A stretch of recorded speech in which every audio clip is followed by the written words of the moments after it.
Hello, welcome to the morning edition of MBC News, and you are with me, Evelis Chingambi. Coming up this morning. President Mutharika stresses Malawi's commitment to strengthening bilateral relations with the People's Republic of China. The Business Committee of Parliament approves an ad hoc committee to conduct a fresh inquiry into the Chikangawa plane crash. And in sports, the Ministry of Youth, Sports and Culture says the ongoing National Sports Policy Review exercise is crucial in transforming Malawi.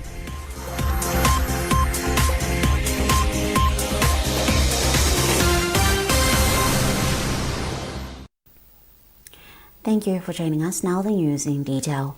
President Arthur Peter Mutharika has reaffirmed Malawi's commitment to strengthening bilateral relations with the People's Republic of China.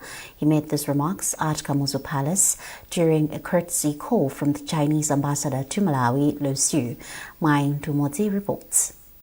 President Mutharika told the Chinese ambassador to Malawi, Lu Xu, that government of Malawi attaches great importance to its long-standing partnership with China, outlining the progress made since the establishment of diplomatic relations between the two countries in 2007. He expressed gratitude for China's continued support to Malawi across key sectors, including infrastructure development, agriculture, health, education and human resource development, which he said have contributed to the country's socio-economic growth.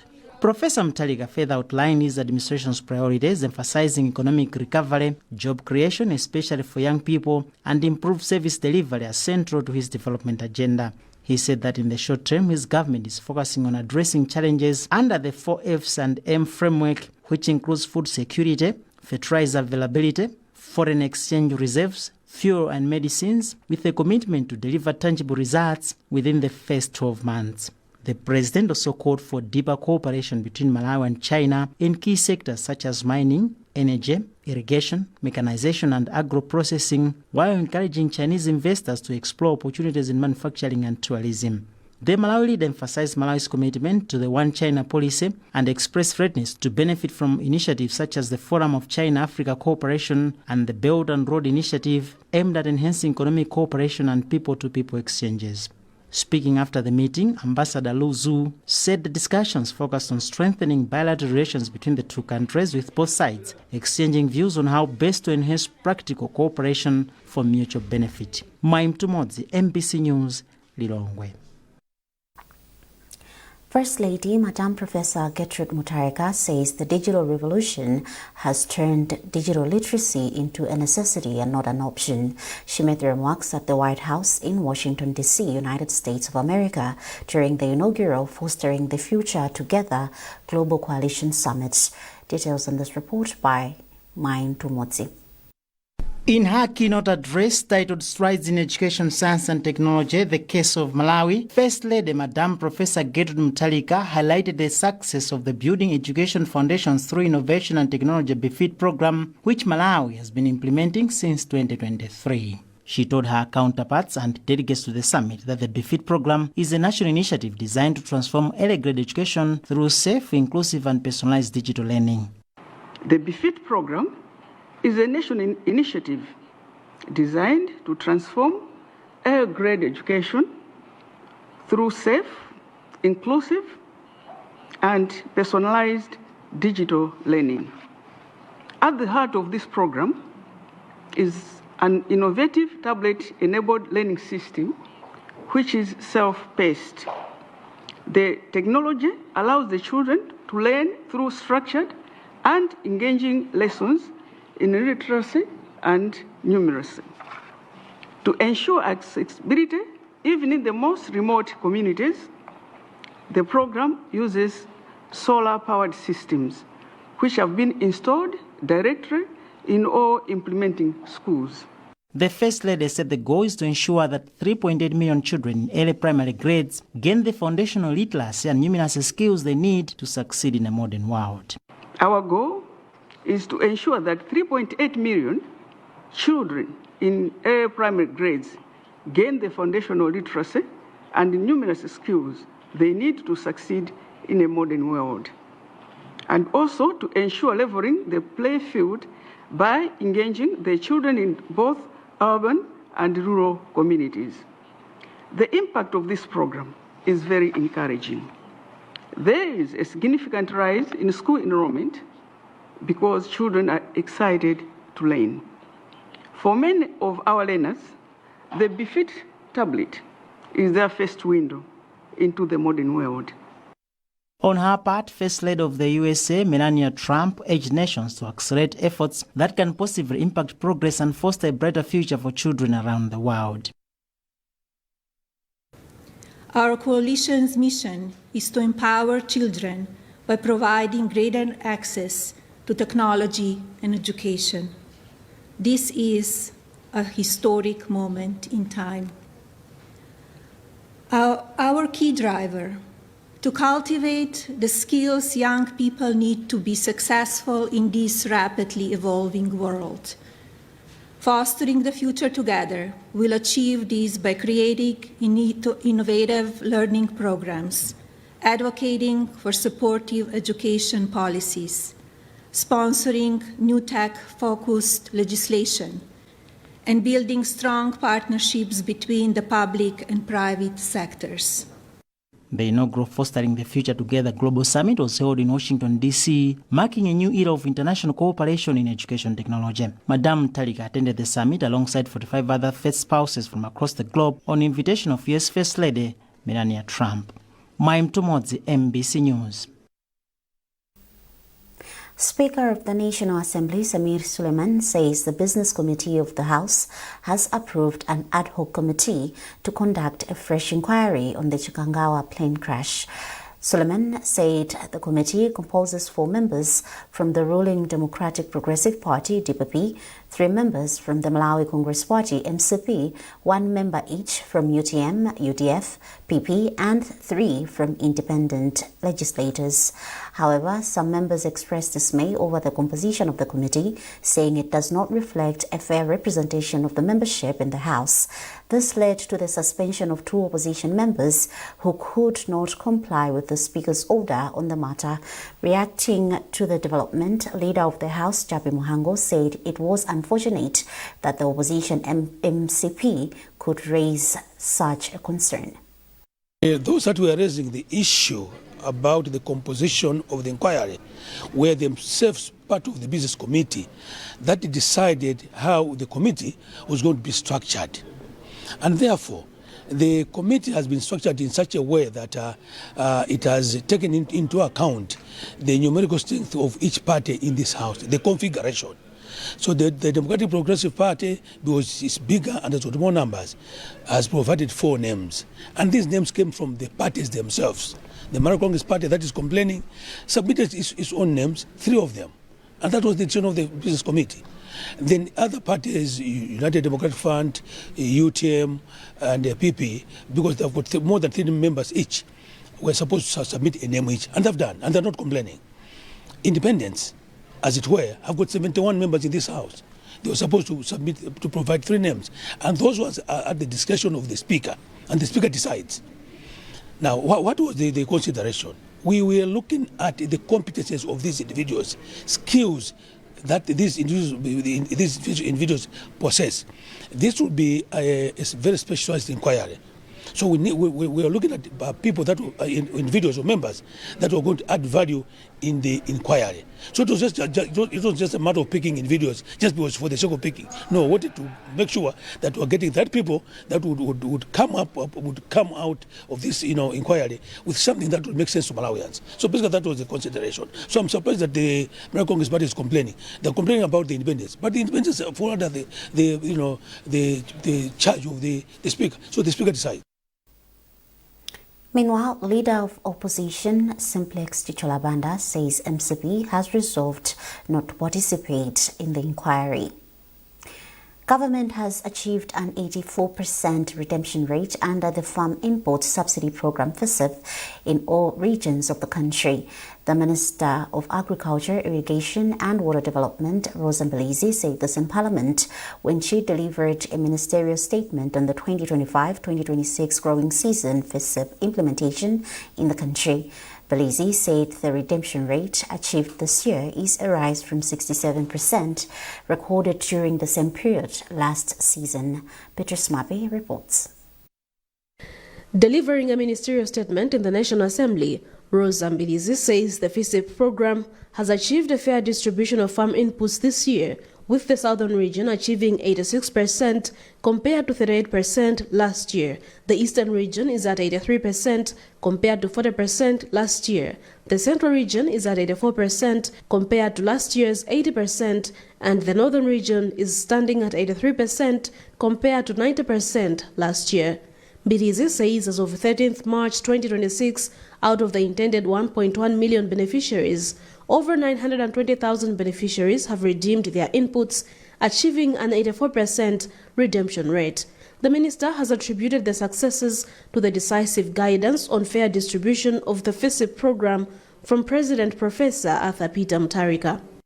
This is a substantial improvement over the same period last season, when redemption stood at 67%.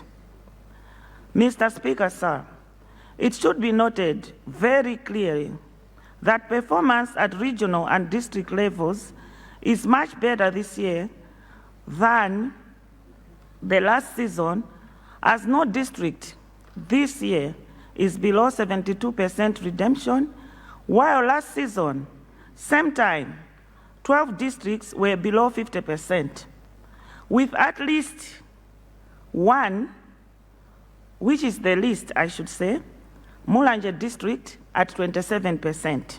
The minister has, however, expressed disappointment on cases of corruption which marred the program, highlighting that the program was mismanaged by the previous government. She says currently government has registered 32 cases of corruption involving some officials from the police, National Registration Bureau, ICT personnel, local leaders, Ministry of Agriculture officials, and vendors, and that some of these cases are in court. She has since stressed that government will ensure that everyone who was involved in corrupt practices under the program will not be spared but brought to book.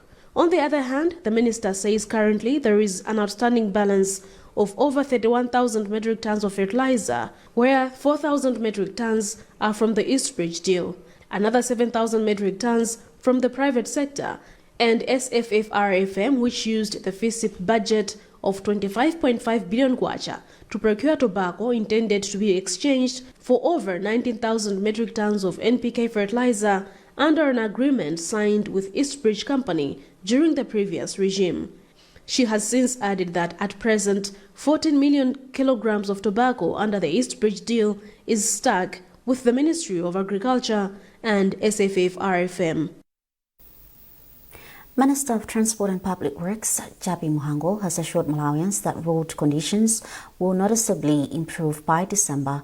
Speaking in Parliament, Muhango explained that the newly introduced fuel levy will provide the necessary funding to rehabilitate the country's worsening infrastructure. He reaffirmed government's commitment to rehabilitating damaged roads to enhance public safety and transport efficiency. We are coming from a very, very problematic past, where due to the unavailability of resources, particularly the fuel levy, roads for the past 4 years never got the attention they deserve. So much so that most of our roads have deteriorated to levels that are unprecedented. As a government, we've taken strides to make sure that we reverse that trend. The first step that government took was to reintroduce the automatic fuel mechanism, because every country in the world, even in the United States, for them to build roads, they depend on the fuel levy. There's no any other resource apart from the fuel levy. Of course, there will be other traditional ways of doing it, but the ultimate resource available is fuel levy. So we have reintroduced the fuel levy on instruction of the president, and that's one of the major decisions that the government took to make sure that we start rebuilding our roads.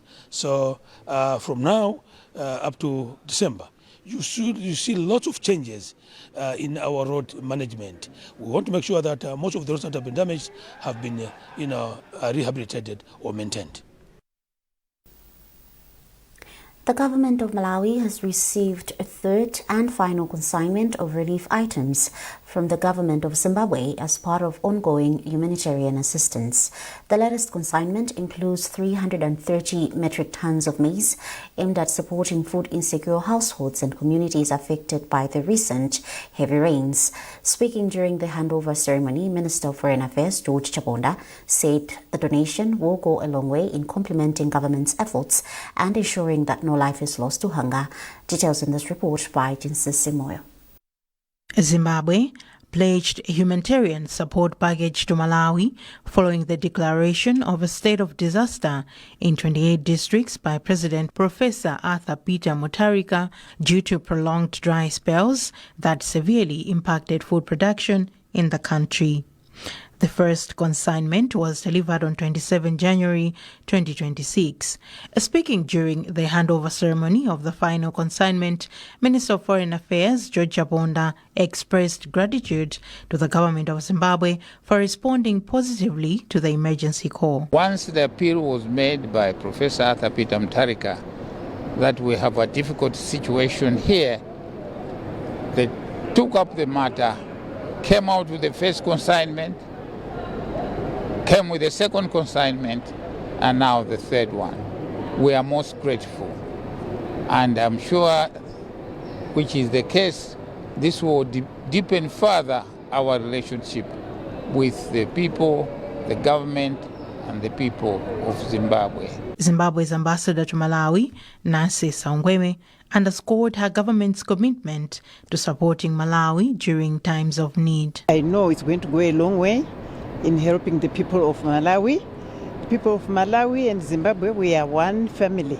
As I always say, bilaterally our relations are very strong, and I know the people are going to be happy at least to make sure to see that what they've been waiting for is arrived. Chief Secretary to the government, Justin Saidi, who was also present at the handover ceremony, commended the government of Zimbabwe for the timely assistance, adding that the recent heavy rains the country experienced have left many households in dire need of food aid.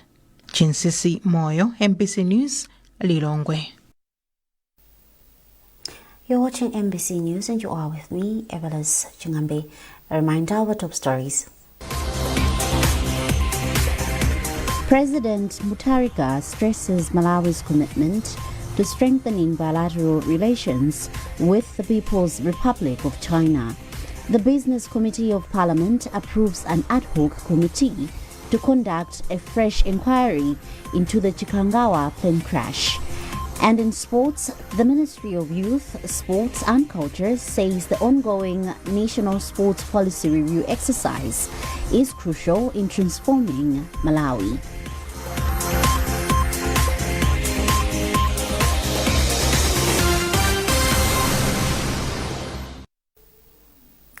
Welcome back.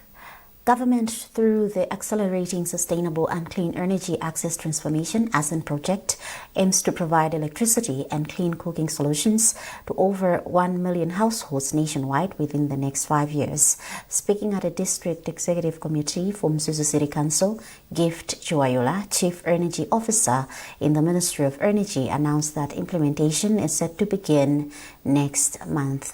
Hassan Piri reports.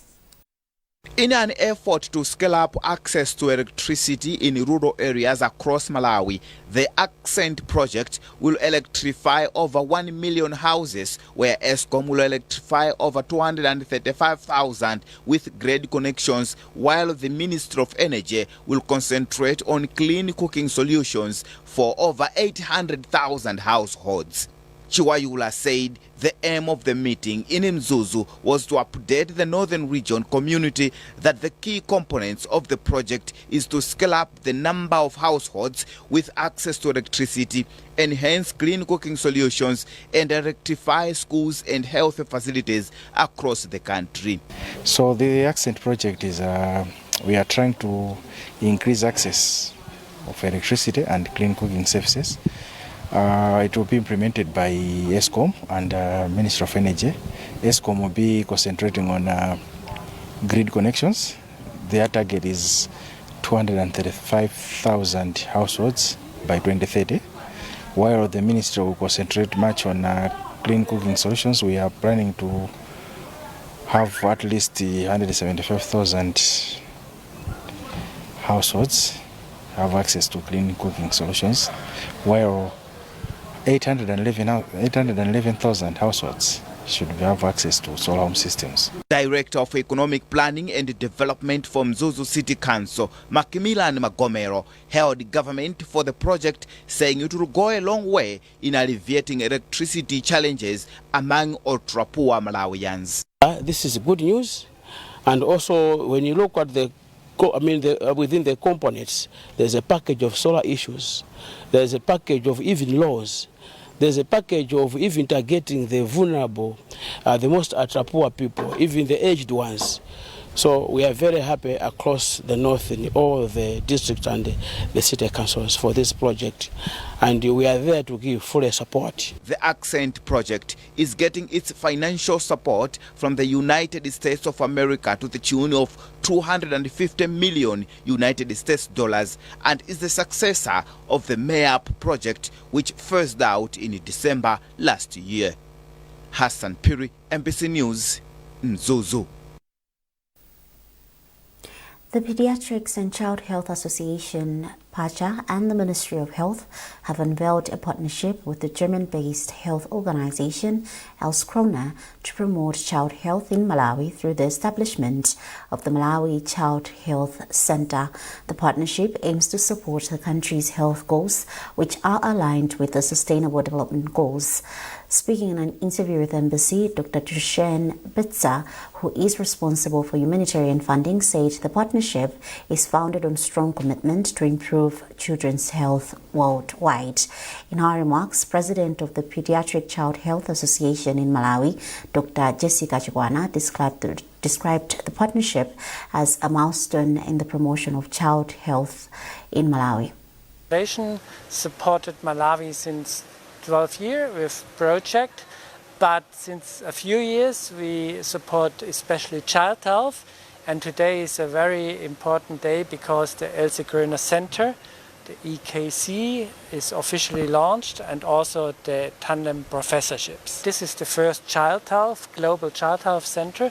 It is very important because it will strengthen the Pediatric Association and also the health system in terms of child health. We have launched this Elskrona Center for Global Child Health, which is a center that is aimed at building capacity in all issues related to child health. As a Pediatric and Child Health Association, we are hosting this center, and we're very excited about what we can do for the Malawian children using this center. We are offering so many different things. First things, we are building on research, finding out the gaps that are there in the care of children. As we know, children are not small adults. Most people think that way, but actually the problems that children face are very unique and specific, and the solutions are also unique and specific to them. So we are going to be increasing our research capacity in these children, in this population, so that we can find solutions that are more tailored to them. Board of Trustees for the Muslim Association of Malawi has called on the Muslim community to exercise patience as the trustee plans for the forthcoming elective conference. Chairperson for the trustees, Sheikh Ali Kennedy, made the plea in Blantyre during a media briefing. This comes as the court on 20th March this year nullified the 2021 MUM elections, calling for fresh ones, saying the elections did not follow the association's 1994 constitution. Was emphasizing, first of all, be patient. The ruling of our case came out on 20th February 2026. So one of the important issues which the ruling came out was to conduct another election. The one which was done on 2018 was null and void because constitution was not followed properly. So we received the ruling with both hands. Now we are preparing to conduct an election. Now an election is a process. You cannot do it within 1 month or 2 months, I should say. But let me assure the Muslims in this country that Muslim Association of Malawi is going to conduct the elections, God willing. Those who took us to court, they are Muslims, they are brothers, maybe they are some sisters. In Islam, according to the teachings of the Quran, Almighty Allah says in the Quran, if there are some differences amongst you, refer to the Quran and the teachings of the Prophet Muhammad sallallahu alaihi wasallam. That is, you come together, you see what Quran says, what the teachings of the Prophet says, then you conclude your matter. So after the elections, when everything is settled, we shall be in a position to conduct and dialogue. Moving on to sports, the Ministry of Youth, Sports and Culture says the ongoing National Sports Policy Review exercise will help in transforming Malawi. Principal Secretary responsible for administration, Mishek Mutali, said this in Zuzu during the 2026-2031 National Sports Policy Review consultative meeting for the Northern Region. Rodoviko Nyarenda reports. A national sports policy is a critical instrument in the development of sports in the country. During the discussions, it was revealed that the current national sports policy, which was developed in 2007, is outdated and needs to be reviewed to reflect current demands of the sports sector. Speaking after the meeting, Muntari described the consultative meeting as crucial, saying it aims to review and update the policy to align with modern developments. He expressed confidence that stakeholders will make meaningful contributions towards strengthening and advancing sports development in the country in line with the Malawi 2063. There are a lot of emerging issues that the current review will have to add over and above what was there in the 2007 sports policy. If we export our talent, all these can add greatly. Currently, we talk of people like maybe the Chawinga sisters, the Malawi Kumwendas, these people that are playing football or netball in Europe. They are adding something to our country. So we want to make sure that in terms of 2063, where we're talking of wealth creation, sport contributes also greatly to that aspiration. Limbani Matora from Malawi National Council of Sports, MNCS, said the meeting is timely as it will help the council to review its policy as well. The national sports policy is the overarching strategic document that will govern, regulate and promote the sports sector, the whole country. As Malawi National Council of Sports, we are also reviewing the Malawi National Council of Sports Act, which was acted in 1974. It's actually outlived its lifespan. Therefore, for us to proceed with the review of the Act, we needed an enabling regulation, which is the sports policy.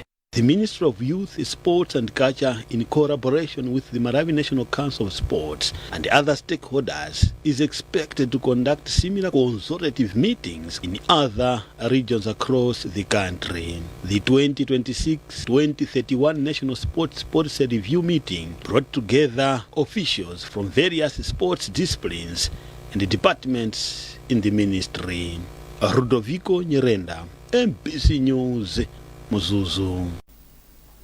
And that's it from our newsroom this morning. A recap of our top stories before we leave. President Mutharika stresses Malawi's commitment to strengthening bilateral relations with the People's Republic of China. The Business Committee of Parliament approves an ad hoc committee to conduct a fresh inquiry into the Chikangawa plane crash. And in sports, the Ministry of Youth, Sports and Culture says the ongoing National Sports Policy Review exercise is crucial in transforming Malawi.